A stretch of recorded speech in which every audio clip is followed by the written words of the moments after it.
Yooyaa harka fuuni nageenyi keenya bakka jirtan maratti isin haa dhaqqabu.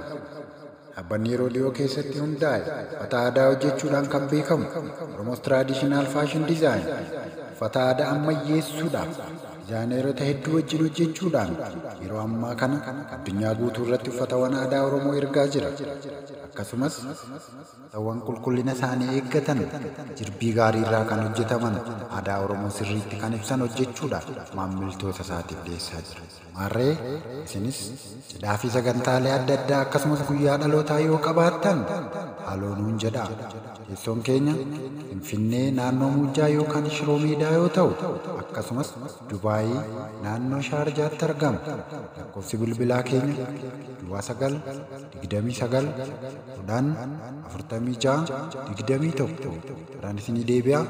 9-9-46-21 kan Dubaayii ammoo 5-25-13-25-77 kanneen biroo namni qunnamuu yoo barbaaddan WhatsApp, Telegram, Imo fi kanneen biroo ni qabna. Maarree biyyuma teessan taa'aatii haaloo nuun jedhaa. Guyyaa gabaabaa keessatti bakka isin jirtanitti uffata aadaa keessan isin uffachiif.